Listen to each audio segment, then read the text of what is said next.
Em carta publicada no Globo do último dia 21, a professora Denise Hollenberg esclarece que é minha e não dela a conclusão que tirei do seu livro O Apoio de Cuba à Luta Armada no Brasil e segundo a qual a ação conjunta dos militares, em 1964, resultou da intervenção cubana na guerrilha, e não está daquela. Ela nem precisava ter dito isso. Uma convenção universal do ofício pensante reza que aquilo que um autor infere de fatos alegados por outro é de inteira responsabilidade do primeiro. Mas a professora Denise não haverá de se magoar comigo se eu acrescentar que, arcando com a responsabilidade das conclusões, levo também o mérito que possa haver nelas. Inversa e complementarmente, recaí sobre ela a responsabilidade, bem como o mérito, se algum há nisso, de recusá-las contra os fatos que as impõem. No seu livro, a professora Denise, logo após reconhecer que o governo de Cuba participava de ações revolucionárias no Brasil desde 1961, escreve: após 1964, a esquerda tendeu, e tende ainda, a construir a memória da sua luta, sobretudo, como de resistência ao autoritarismo do novo regime.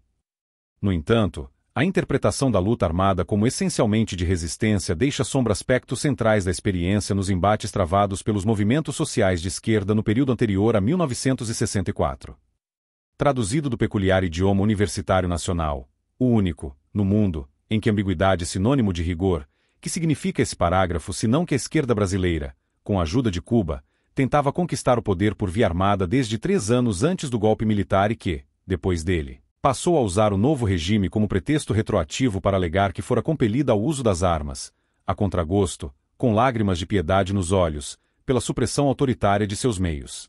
Incruentos de luta, a esquerda, enfim, mentiu durante quase 40 anos, enquanto a direita, a execrável direita, simplesmente dizia a verdade ao alegar que o golpe de 1964 fora uma reação legítima contra uma revolução em curso que não se vexava de recorrer à violência armada com a ajuda clandestina de uma ditadura estrangeira. Nada, absolutamente nada nesses fatos permite concluir, com a professora Denise, que o apoio que o governo cubano deu a guerrilheiros no Brasil, em 3 momentos diferentes, não poderia explicar, e muito menos justificar, a ação dos militares. A ideia mesmo de que uma ingerência armada de país estrangeiro não explique nem justifique uma reação igualmente armada da nação ofendida é, por si, suficientemente extravagante para não precisar ser discutida. Sua expressão em palavras já basta para impugná-la no ato. Que essa reação, porém, assumisse a forma de um golpe militar e da derrubada do governo constituído é algo que poderia parecer estranho, mas cuja explicação, involuntária aliás, vem da própria professora Denise. Ela conta, p. 26, que esse governo, ao apreender em fins de 1962 as provas materiais da intervenção armada cubana, em vez de encaminhar pelo menos um protesto público aos organismos internacionais, como seria sua mais modesta obrigação, que é que fez? Escondeu as provas e as devolveu, discretamente, a um emissário de Fidel Castro. A professora Denise não percebe nesse ato presidencial nada de particularmente anômalo, tanto que, meio às tontas, o descreve como simples e corriqueira solução diplomática. Mas qual presidente, de qual país, tendo as provas de uma intervenção armada estrangeira, as esconderia de seus compatriotas e as devolveria ao país interventor sem tornar-se cúmplice dele, portanto, culpado de crime de alta traição? E por que haveria João Goulart de cometer esse crime se não estivesse mais comprometido com os planos do agressor do que com seus deveres de governante? Meu Deus! Num país onde um presidente foi escorraçado do cargo por simples desvio de verbas e um senador arrisca perder o mandato por violar o sigilo da votação numa miúda comissão parlamentar, será tão difícil a professora Denise compreender a gravidade mensurável do crime de passar a uma nação agressora um segredo militar? E como não enxergar aí a parceria do criminoso e do cúmplice na implementação de uma única e mesma estratégia revolucionária? Entre a guerrilha de 1961 e a retórica pacífica que se lhe seguiu havia diferenças, sim, mas elas não refletiam senão a astuta combinação de métodos, ora simultâneos, ora alternados, com que os comunistas, realizando a fórmula consagrada de Stalin que prevê a unidade da estratégia por meio de uma alucinante variação de táticas, desnorteiam seus adversários. Nada neste mundo pode ocultar a continuidade do esforço revolucionário que, orientado desde Havana, sacode o continente há 4 décadas. Confirma-o, involuntariamente, como sempre, a própria professora Denise, ao admitir que após a experiência frustrada das Ligas, 1961, e já instaurada a ditadura civil-militar, Cuba redefiniu a maneira de apoiar a revolução no Brasil. Quem poderia redefinir o que já não estivesse definido? Ao trair a confiança da nação, João Goulart não fez senão dar prosseguimento, por outros meios, à guerrilha de 1961, do mesmo modo que a luta armada após o golpe deu prosseguimento à traição goulartiana. Em seguida, 3 décadas e meia de ocultação e mentiras, nas cátedras e nos jornais, deram prosseguimento à guerrilha de Marighella e Lamarca, sempre variando os meios em vista da finalidade constante, a implantação do regime comunista. Se fosse preciso maior prova dessa continuidade estratégica, deu ao Foro de São Paulo, ao assumir, sob o aplauso de Lulas e Tutti Quanti, sua identidade de reencarnação do Cominter, destinada a reconquistar na América Latina o que foi perdido no leste europeu, segundo palavras reproduzidas no Jornal Oficial Cubanograma de 5 de julho de 1990.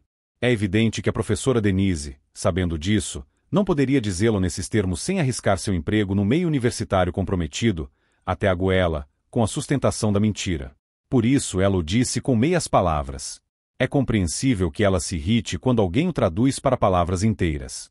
Mas, da minha parte, estou pouco me lixando para o emprego de quantos acadêmicos, há 4 décadas, sejam remunerados pelo Estado brasileiro para colaborar com a ingerência cubana, soviética e chinesa nos assuntos nacionais, seja sob a forma de guerrilhas, seja de sua ocultação. Cada salário que essa gente recebeu é pagamento extorquido da vítima, em recompensa de um ato mensal de traição. Não afirmo que este seja o caso pessoal da professora Denise, da qual nada sei. Mas que ninguém venha dizer que acuso somente um dos lados, pois não me canso, nesta coluna e em outras publicações, de denunciar os que hoje recebem dinheiro de fundações americanas para minar as bases da identidade nacional. Que frequentemente sejam os mesmos que trabalham para Cuba, é coisa indigna de espanto. Traição é traição, qualquer que seja o país estrangeiro beneficiado por ela. A KGB no Brasil 84. Quem leu meu artigo A História Proibida, publicado no último número do Digesto Econômico, não deve perder o vídeo O Brasil nos arquivos de espionagem do Bloco Soviético, 85, que confirma integralmente com documentos de fonte primária revelados pela primeira vez no mundo. Os papéis, obtidos diretamente dos arquivos da polícia secreta da antiga Tchecoslováquia, estavam, desde o fim do regime comunista, guardados no acervo do Instituto para o Estudo dos Regimes Totalitários, na República Tcheca, onde, com a ajuda de pesquisadores locais, foram encontrados por Mauro Abranches, um tradutor brasileiro que mora na Polônia. Sem qualquer intenção política, o autor do vídeo se abstém de opinar sobre o conteúdo dos documentos. Apenas os exibe e traduz. Mas eles falam por si, e o que dizem compõe um requisitório devastador contra a pseudo-historiografia, sectária e mendaz, que há décadas intoxica a mentalidade dos brasileiros com uma versão unilateral e deformada de 60 anos da vida política nacional. O que caracteriza essa bibliografia, consagrada no mercado editorial, na grande mídia, nos currículos universitários como verdade de evangelho, é a balela pueril de que tudo o que aconteceu na política brasileira, nos anos 60-70 do século XX, foi o conflito entre agentes de uma superpotência imperialista, armados até os dentes, e, do outro lado, um punhado de bravos patriotas minoritários, isolados e entregues praticamente inermes à mercê de um poder tirânico e repressivo. Quando reconhecem que a luta foi um episódio da Guerra Fria, buscam dar a impressão de que esta se travou entre os americanos e um grupo de brasileirinhos desamparados. O antagonista maior dos Estados Unidos, a URSS, desaparece por completo, dando a entender que a ameaça comunista, na época, era um delírio de direitistas paranoicos ou a desculpa esfarrapada dos golpistas para derrubar um governo democraticamente eleito. Milhares de livros, reportagens, teses universitárias e especiais de TV construíram e defenderam laboriosamente essa versão, que se baseava e se baseia até hoje, essencialmente, em 2 pilares. A repetição servil e obstinada do que os serviços secretos soviéticos mandaram dizer. B. A ocultação sistemática da atuação da KGB e de seus parceiros tchecos no Brasil.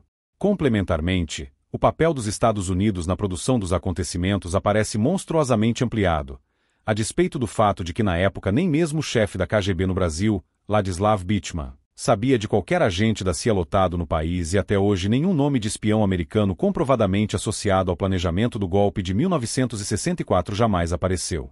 Nem um único sequer.